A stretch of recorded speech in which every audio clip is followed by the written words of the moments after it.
കുറച്ച് പൈസയുടെ ആവശ്യമുണ്ട്. ഇന്നലെ എന്റെ കാശില്ലാണ്ട് ഞാൻ ലച്ചുണ്ടായിരുന്നു ഇച്ചിരി കാശ് മേടിച്ച്. നീ അവളോട് വരും.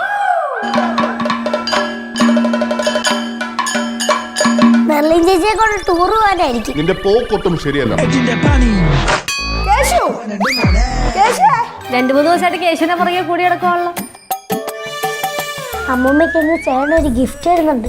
എന്ത് ഗിഫ്റ്റ്? വരുമ്പോ അറിയാം. ചെറിയൊരു ടോപ്പിക്കിനെ ചുറ്റിപ്പറ്റിയിട്ടാണ് ഇന്നത്തെ എപ്പിസോഡിന്റെ പുറമെ വന്നിരിക്കുന്നത്.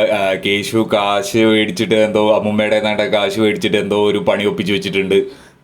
അങ്ങനെ കേശുവിനെ തപ്പി ഭവാനിയമ്മ നടക്കുന്ന ഒരു സംഗതി, ഒരു ചെറിയൊരു സംഭവമായിട്ടാണ് എനിക്ക് തോന്നിയത്. വലിയ അധികം പരിപാടികളോ അല്ലെങ്കിൽ കാര്യങ്ങളോ ഒന്നും ഉള്ളതായിട്ട് തോന്നിയില്ല. അത്യാവശ്യം ഒരു ഡൗൺ ആയിട്ടുള്ള ഒരു എപ്പിസോഡ് ആവുമോ എന്ന് എനിക്ക് അറിയില്ല. എന്നാലും അത്യാവശ്യം കോമഡി ഒന്നും പ്രൊമോയിൽ കണ്ടില്ല. ഇനി എപ്പിസോഡിൽ നല്ല രീതിയിൽ വർക്കൗട്ട് ആവാൻ പറ്റുമെങ്കിൽ നമുക്ക് കണ്ടു തന്നെ അറിയാം.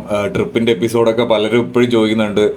അപ്പം നിങ്ങൾ ഇനിയും കമൻറ്റ് സെക്ഷനിലൊക്കെ പറയാം. പിന്നെ കുഴിപ്പളത്തെ വീട്ടിലെ വിശേഷങ്ങൾ നമ്മൾ ആ ഒരു സംഗതിയും കൂടി കമൻറ്റ് സെക്ഷനിൽ പറയാം. കാരണം കുഴിപ്പളത്തെ വീട്ടിൽ ആരൊക്കെയാണുള്ള അച്ഛനും അമ്മ അല്ലെങ്കിൽ സിദ്ധുവിൻ്റെ അച്ഛനും അമ്മയൊക്കെ ആരാണ് എന്നുള്ളതിൻ്റെ ഒരു വ്യക്തത വന്നിട്ടില്ല. അപ്പോൾ അങ്ങനെ കുറച്ച് ക്യാരക്ടേഴ്സും കൂടെ ഒക്കെ വന്നു കഴിഞ്ഞാൽ നമുക്ക് കല്ലുവിനെ നല്ല രീതിയിൽ മിസ് ചെയ്യുന്നുണ്ട്. അപ്പോൾ അവരൊക്കെ വന്നു കഴിഞ്ഞാൽ ആ ഒരു കംപ്ലീറ്റ്നെസ് വരത്തുള്ളൂ. അപ്പം അങ്ങനത്തെ കുറച്ച് പുതുമയായിരുന്നു